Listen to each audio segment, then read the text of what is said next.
excited to be back for another episode of the Skinfluence podcast. I am Dr. Dustin Portela, board-certified dermatologist, founder of Treasure Valley Dermatology in Boise, Idaho, and social media enthusiast. Influencer, guru, all the things. Something.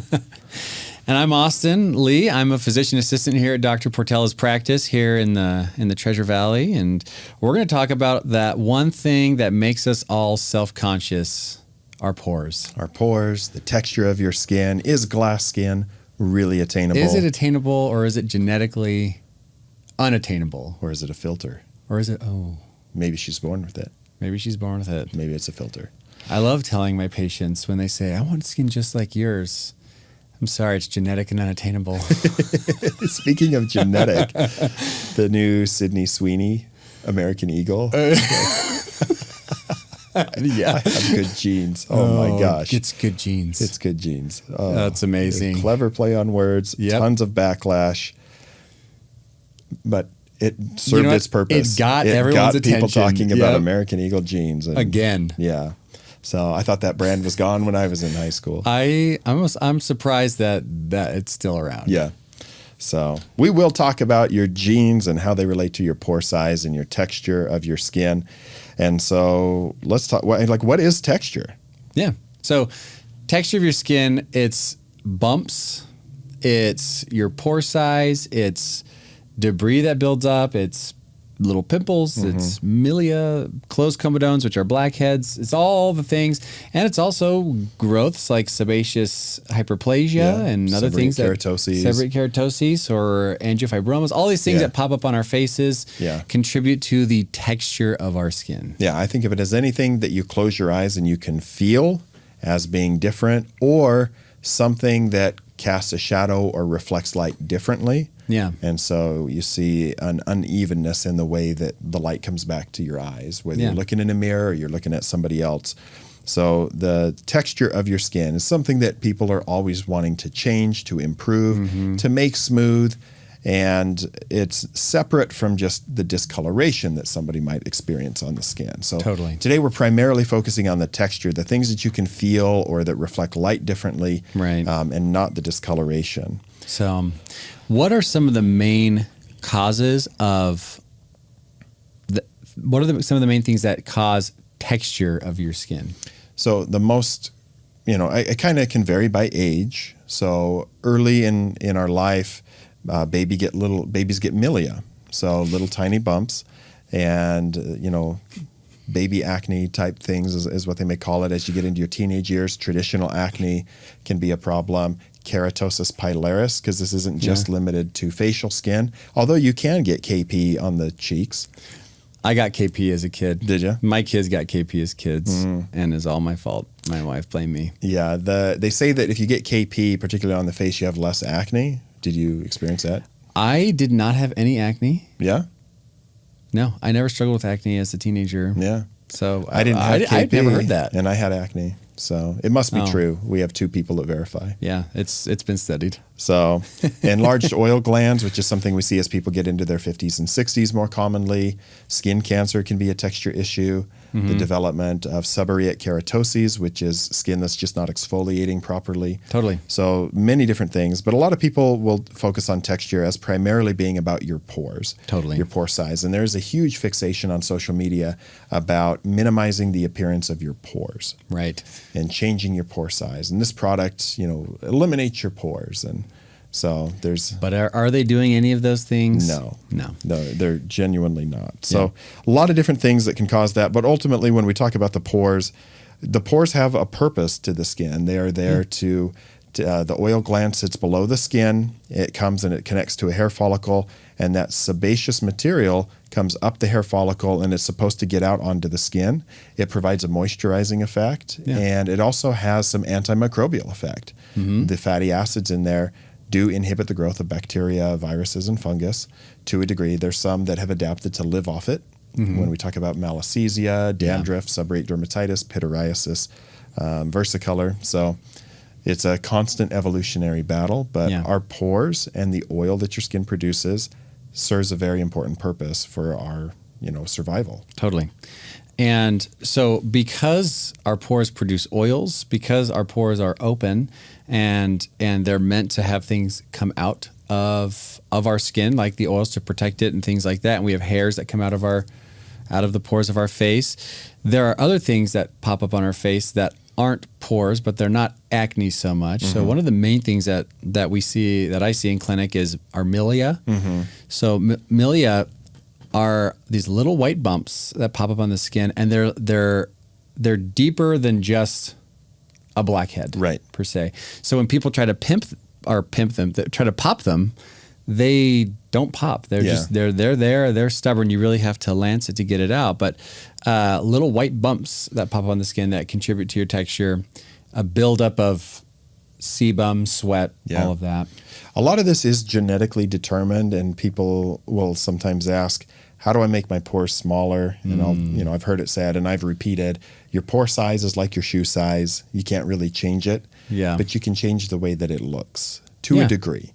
And so when your pores are very obvious, very apparent, when you are producing a lot of oil, the pores have to grow to accommodate that. They get stretched open a little bit, and they can be more obvious. And this is when people want to go and remove sebaceous filaments. Yep. And there's products that we will mention today that can help to reduce the amount of material that's sitting in the top of those pores. But it doesn't actually change the pores themselves. The pore size. Yeah. So as we age, though, these pores can become bigger. And one of my favorite conditions to see in the clinic is Favre-Rochechouart. Oh, yeah. Very satisfying. It's so amazing. And I love reacting to videos on Favre-Rochechouart. But when you get bad UV damage and the collagen and the elastin in your skin just gets so thin, there's no structural support to the pores, and they just open up and dilate. And so the material just accumulates in there more and more. And you get these really large concentration of blackheads, primarily over the cheeks, sometimes up over the nose. And if you just like run a comedone extractor, if you just wave it at them, they start popping out almost. Like they come out so easy. It's incredibly satisfying. And I had one guy who had bad Favre-Rochechouart. He was very distressed by it. He was retired and he wanted to take better care of his skin. And we had him do a hydrofacial in the clinic. Oh my gosh. And probably got the esthetician loved me because she got to do that. But he literally got tears in his eyes. Really? When he saw the after effect, just getting these all out of there. It's probably such a drastic difference. It's amazing. Yeah. And so, that does touch on the mental health impact of the way that we look. Totally. And pore size plays into that, and the texture of your skin can play into that. Yeah. So there's a lot of different things that can cause texture on the skin, primarily your pores and the buildup in them, that we can only control so much of. That's why teenagers tend to get a lot more acne, because under the influence of hormones, as the hormone levels, particularly testosterone, rise significantly in early adolescence, we get a huge spike in the production of oil. Yeah. And we get a lot more acne buildup. And as we age, the oil production slows down. And so, but the texture issues just become different. They're getting seborrheic keratoses and sebaceous hyperplasia and all of these other things. So we kind of covered a little bit on what we mean by texture, the different things that can cause that. And if you're watching any of this on Instagram and anything, we'll try to put in some of the pictures to elucidate what it is we're talking about. Obviously, you don't get that if you're just checking out the audio version. So it is, something, you can't really change it in all cases, but you can improve the appearance of it through the right kinds of products. Totally. So the pores you have, but we'll talk about a little bit later what we can do to help. Yeah. The only people that don't have pores are people who have had significant injury to the skin. Yeah. Scarring, burns, chemical burns. It just destroys that. And that's not a desirable look. No. So to really totally eliminate your pores creates a whole new problem. Yeah. So pores are natural. Yeah. And when we look at people, our eyes, if it is a natural thing, our eyes don't really notice it, or it's not something that stands out to us too much. But unnatural things like scarring and things like that, our eyes are drawn to those. We will notice those more than maybe a little bit larger pore. Yeah, 100%. So we've got tons of solutions and remedies to help your pores and your texture look better. But before we jump into that, we've got a little Did You Know? Let's go. All right. So did you know that our skin turns over or renews itself about every 28 days? But as we get older, that can slow down to around 45 days, which is why when in the elderly, we see more texture changes of their skin. It's less elastic and they just, or more, I guess, more elastic, and they just fall apart a little bit easier. Everything's stretched a little bit, the sun damage like you talked about. So we renew our skin fairly regularly, but it slows down. Yeah, there's like billions of skin cells, and when you hit the couch and all that stuff comes up. Kind of gross. But yeah, we have less exfoliation as we get older, and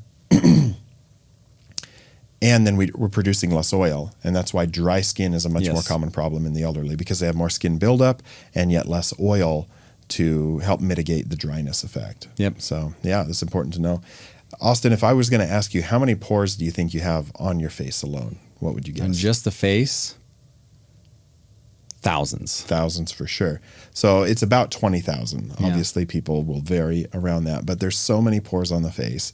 It's one of our highest concentration of sebaceous glands, and that's why a lot of skincare just focuses on the face. One, it's what we present to the world, but there's such a high concentration of oil glands there that it's important to take care of it properly. Yeah, makes sense. So 20,000 pores on your face alone. It's a lot of pores. Don't get a magnifying mirror and try to count them. Yeah. Avoid magnifying mirrors. Throw the magnifying mirrors away.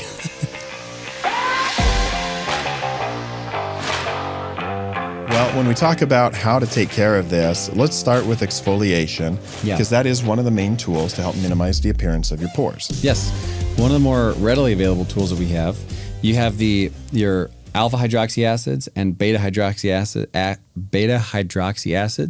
which are glycolics, salicylics are actives basically that we use in face washes, things like that. And there are also pads you can use that have those ingredients in it, which helps basically to exfoliate those top layers of skin. Get rid of the dead skin cells, get rid of debris, get rid of oil buildups and things like that. Yeah. So beta hydroxy acids, like salicylic acid is the most well-known one, can actually penetrate through the oil. It can be somewhat lipophilic to get down and actually dissolve some of that oil. Whereas the alpha hydroxy acid, your glycolic, your lactic acid, help to remove dead skin cells off the surface. At higher concentrations, they can sting a little bit. But when you remove the dead skin cells, then they're not there to plug up the pores and create that barrier. And then you get the oil buildup underneath. So that's why I like a product that has both of those in there, and you kind of get dual function out of that. Now, are you a fan of physical scrubs for exfoliation? I am not a fan of physical scrubs, and for many reasons. Growing up, I was. Yeah. Didn't know better. I didn't. And it was an aggressive routine. Yeah. So I felt like the more aggressive I am with scrubbing my face, the better it's going to be for my skin. And that's not necessarily the case. And most people, I feel like, fall into that trap a little bit where it's like, I really want to get rid of this little bump I'm feeling. I don't like scrubs also because a lot of people have eczema or rosacea or acne. If you're scrubbing over inflammatory conditions, you're just going to aggravate them and make them worse. So I tend to shy away from scrubs. Yeah, I generally don't recommend them either. Sometimes they're fun to use a little bit. Yeah. And I did a video recently on my teenage skincare routine, and I bought the apricot scrub like again. And there's some nostalgia with using that. The smells. But the amount that I'm like pushing on my skin when I use it now is it's just such a light touch. You let the product do the work, but before I was like... We were probably tearing our skin apart. I know I was tearing my skin up. I was so dry. It just completely dried me out. Yeah. So by and large, we recommend chemical exfoliation for the face over physical exfoliation, but you can absolutely overdo it on the chemical exfoliation too. Oh, yeah. Because your skin is renewing every 28 to 45 days, you don't necessarily have to exfoliate every day. In fact, you don't. We can just say you don't have to exfoliate that often. Yeah. It's the type of thing where maybe once a week is all you need to get a good exfoliation. And most people are fine without ever doing any sort of exfoliation, whether it's chemical or physical. Yeah. Our skin has evolved to be pretty good at regulating itself as long as you're keeping it clean and hydrated. Showering regularly helped at that. Just that water, it'll help remove debris and skin cells. Absolutely. So Alpha hydroxy acids, we talked about beta hydroxy acids, but retinols can also play an important role in managing the texture of your skin. Yes. Retinols are great because what they're going to do is slow the cell turnover rate down, allowing everything to mature and function normally. So if your cells are coming up and developing too quickly, they may adhere to each other and not fall off like we want them to. But if they mature properly, the top layer should be shedding naturally. And so the retinols are going to help that process along. Yeah. They just kind of normalize it and help it follow the right pattern, because for some people, they exfoliate too quickly. For some people, they're exfoliating too slowly. And retinol kind of is just reprogramming the cells to do what they should be doing. Exactly. And they can serve an important role. Not only can they help with texture, but retinols can help with dark spots and fine lines and wrinkles. They stimulate the production of collagen. And when you have more collagen in the skin, you tend to have a little smoother appearance to it. So retinols are essential. I use a retinol daily. Yeah. And mine actually has an alpha hydroxy acid in the retinol as well. Oh, really? So I use the Alpha Ret from Skin Better Science, which has glycolic and lactic acid in it, as well as the retinoic acid. And it is my favorite retinol product. That's why it's called Alpha Ret. Alpha Ret. It just hit me. Yeah. The Revelations on the Skinfluence podcast. Oh, that's great. So, okay, that makes so much sense. Yeah, totally. Yeah, I thought it was Alpha Ret because it's like the Alpha Ret. Oh, yeah. But it's not. Yeah. Or maybe it's both. Maybe it's both. Maybe there's a double entendre there with their marketing department. Good job, Skin Should Better. we call this Beta Ret? No. We're the alpha of the industry. There you go. I think it's because of the lactic acid. Yeah, and that's the because glycolic. it's for you. Yeah. We're teaching Austin something today. Hey, I'm learning things every day. Yeah. So how does hydration play a role in our skin texture? Right. Man, I need to get a drink of water. So hydration is important because our skin barrier, as we talked about earlier, plays an important role in protecting us against microbes. It holds water in the skin. When you dry out, your skin cells can't mature and slough off naturally, so you're going to have more texture issues from rough patches on the skin. And when you hydrate the skin, you're replenishing the ceramides, the lipids, the free fatty acids. And also, some of these moisturizers can give your skin a little bit of that dewy appearance. And this is where we get into that glass skin look, which is generally going to be a very hydrated look to the skin. Right. And so it provides kind of its own layer on top where it looks more smooth than it might otherwise be. So hydration is essential. I love to recommend things like hyaluronic acid. Snail mucin is very popular. It is. I just got a lab sample from a company. And I love when they send me lab samples, but I hate it because I can't say the name of it yet. Yep. And it's like a hyaluronic acid and snail mucin combo from a brand I already love. And I've tried it, and it feels phenomenal. So it's one of those glass skin things. I just tried the Amino Rain product from Drunk Elephant. Yep. And the hyaluronic acid in there and everything. Yeah, I mean, it really does kind of give you that glass skin appearance. Yeah. Glass skin it's not something that everybody should pursue. I don't always like the dewy look, but when you put it on, you're like, that looks good. Yeah, like, oh, yeah. So hey, that's great. You get that hydration out of it. So there's things you can do at home, obviously, like we've talked about, but then there's in-office treatments as well that will help with texture. Any that you recommend for your patients in particular? Microneedling, I think, does a great job at helping with texture because it helps get rid of fine lines, wrinkles, that type of thing. And it'll help smooth out some of the bumps that we get on our skin, like the milia. It'll help stimulate collagen production, giving you a little bit more dewy skin. Yeah. I think microneedling is a great option if you're looking just to even out skin texture. Yeah. That's probably the number one that I recommend. Are there any others that you like? Laser treatments can be really good, but they're generally something that older patients are going to pursue. People that are 40s, 50s, 60s, who are starting to notice more of the fine lines and wrinkles. In my younger patients, microneedling is likely the go-to. Yeah. Most of the time to help improve texture, whether they've had past acne scarring, because you're building new collagen in the skin, you're breaking up scar tissue if that's the problem. When you build more collagen around your pores, they are going to just get a little tighter. Yeah. So microneedling is a great treatment option. Chemical peels are something else I use a lot in my practice. Yeah. Because they are going to literally burn off some of these things that are causing texture, especially like early sunspots. They will remove excess oil and things from the skin, open up the pores depending on if you're using a salicylic acid.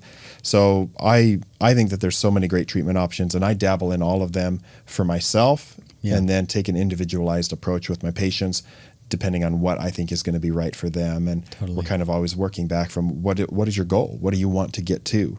What are we focusing on? And then tailor the treatments that are going to help them get to where they want to be.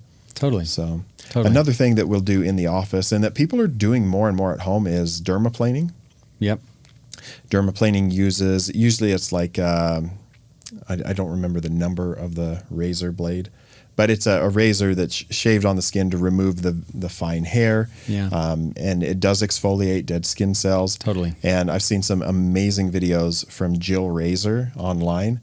And Jill Razor, they make one that you can get at home. And just in full disclosure, I am an advisor for Jill Razor, so I don't want anybody to think that I'm promoting them without disclosing that I have an interest in them also. Yeah. But their before and afters of removing the vellus hair and then makeup application and skincare application is some of the best before and afters I've seen related to skin texture that you can do at home. Really? Yeah. That's interesting. So, yeah, Jill Razor, really good product. But we do that in the office as well, where the esthetician is doing that with a gliding material on the skin to remove the vellus hair and everything. So it's a really nice thing to do if you're planning a photo shoot or a wedding and you want to really make your skin look smooth for the photos and things. Have that done. Yeah. But the hairs will grow back and things like that. So, but dermaplaning, also a good option. That is good. I've seen that becoming more and more popular. Yeah. So prevention's the best medicine though when it comes to texture. Always. So we can do things to make it better if there are problems, but let's talk about some of the essential steps to prevent texture from becoming an issue in the first place. Sure. So one of the main causes of texture, especially as we age, is the sun. Yeah. So sunscreen, a light SPF, or a lightweight like moisturizer with SPF 30 or above in it is usually my recommendation for the face. There are plenty readily available over the counter, and we've talked about LTMDs. Their UV clear is great. All of that is good. So number one, prevent that damage. Using sunscreen. Absolutely, and I'm sure nobody in our audience is surprised to learn that sunscreen has a role in this too. Yeah, I'm sure talk about it like on every episode. We don't mean to sound like a broken record, but it is one of the most effective things for just about every problem you could face with your skin. It really is. It causes aging. It causes texture issues. It causes so many things. So if you protect it, and we've talked about it before, like the image of the monk versus like a Native American who's been out in the sun and someone who spent all their time inside a temple or something. It's so obvious. It's so obvious. Even just the farmer's tan, you see what the lower arm looks like versus the upper arm or the chest. It's a day and night difference, and the level of texture that they develop under the sun-exposed areas, the development of sebaceous keratoses and lentigos and dry skin and actinic keratoses, potentially skin cancers. All of those things are going to contribute. So the other things that you can do is just have a good cleansing routine. At the end of the day, you want to make sure you're getting all the makeup off your skin. You want to get the dirt, the oil, the debris, and not be trapping that under layers of makeup the next day or underneath skincare. A gentle exfoliating cleanser can be helpful in that process. We talked about AHAs and BHAs, and there's a lot of great cleansers that have those in there as well. So you're not putting on a high percentage that's going to feel burning or stinging to the skin, but you get just that little gentle exfoliation. And I think that's one time where it is okay for daily exfoliation is if it's in a gentle cleanser. Sure. So you're saying don't sleep in your makeup? Yes. And I can go on the record and say I have never slept in makeup. I can join you in that statement. I've also only had makeup on like 6 times in my life, but it always gets washed off before I go to bed. That's great. I'm proud of you. Yeah. Thank you. I'm setting the standard for our audience to follow. Use me as your example. You practice what you preach. I do. I don't sleep in my makeup, and neither should you. So, and then also, we have to manage expectations. And we have to understand Instagram versus reality when it comes to the texture of your skin. 100%. What you see in the mirror is what we have. And that doesn't mean that yours is your pores or whatever are worse than anybody else you're seeing online or other people. So being able to accept your genetics and your reality and say, I can work with this, and there's things that you can do to help to help, then you're in a good place. Yeah. But if you are sitting, looking at yourself thinking, I'm really unhappy with what I'm seeing right now, I feel like my skin could use some help, go see a dermatology provider, because like we've discussed, we have so many things that we can do or discuss. You don't have to go to a dermatology provider just because you have a medical condition. If you have questions about your skin or how to take care of your skin, that is what we're here for. I have so many times where a patient has come in and they have a few questions, but no prescription is needed or no procedure like a biopsy needs to be done. And we're just sitting having a conversation and they say, I'm so sorry I wasted your time. Yeah. And I say, that is not wasting my time at all. That is what we are here for. Like we're here not just for medical issues, which is a big part of what we're here for, but we're here to help people go through life without having to be worried about what they look like all the time, or what can I do? What's the best thing for my skin? We can talk about skin type. So go see a dermatology provider, because hopefully you'll never be ridiculed for coming in without a condition. You just have questions about your skin, because that's what we're here for. I, for one, love preventative medicine. I try to do as much of that as I can with my patients. So it's great when we can provide reassurance or prevent a problem from happening in the first place. Totally. We should use medicine more before there's a crisis. Yeah. So, your texture of your skin, your pore size, your oil production, dark patches, whatever it is, doesn't define you or your worth as an individual. You are still the person you are in your heart, and the way you treat other people. I mean, all of those things are more important. Totally. And there are plenty of examples in the world where a celebrity has tons of texture on their skin, and it's almost like a signature look for them. Yeah. The one that comes to mind for me is Morgan Freeman. Totally. To the point where dermatosis papulosa nigra, these little dark spots that people get on their skin, we often refer to them as Morgan Freeman spots. 100%. And it's part of his look. And if all of a sudden Morgan Freeman had those all removed and got his face lasered and everything, everybody would be like, what happened? Like, why? Yeah. Because it's something that has never inhibited his confidence or his kindness as an individual. And from the things I've seen online, like he's quite a kind individual who does a lot of good in his community and everything. And it's the person you are on the inside that really defines who you are. Exactly. So it's important to have expectations. You shouldn't try to look like somebody else. Do the things that give you confidence and help you reflect on the outside who you are on the inside. 100%. And I'll get off my soapbox. This is a good soapbox. A good soapbox to be on. Yeah. So before we close out, we do want to introduce you guys to a product that is easy to get at home that will help with the pores, the texture, and it is an exfoliating product, and that is the Dean Skincare Clear Choice Acne Pads. I like this product because it's a combination of alpha hydroxy and beta hydroxy acids, 5% glycolic acid, which is not so strong that you have to rinse it off, 2% salicylic acid, which is the highest that you can get in an over-the-counter, non-prescription form. So you're going to exfoliate, you're going to help reduce excess oil on the skin. And I have a ton of my teenage patients keep this in their gym bag. Totally. If they can't shower right after practices or anything, they can just wipe down with that and get some of that gunk off their face. Gentle exfoliation. Yeah. And it's mild enough. You can do it a few times a week if you need to. Yeah. I will say I have used these after pickleball. Yeah. So I get done with pickleball. I know I'm going to go home. I'm just wiping them down, and they are gentle. They're not irritating to your skin, but you do feel clean afterwards. I still have never played pickleball. I don't know the rules. I'm going to have to learn. But I know if I come and learn, like I hate not being good at something. Oh yeah. And I know I'm going to be bad at it. I'm the same way. And that's just too humbling for me. So it's okay. You play with your kids. Yeah. And you dominate them and you feel good. Okay. All right. No child can beat the Grinch. No. Guys, thank you so much for tuning in to this podcast episode. I'm everywhere on social media at Dr. Dustin Portela and also on Instagram at Dermatology.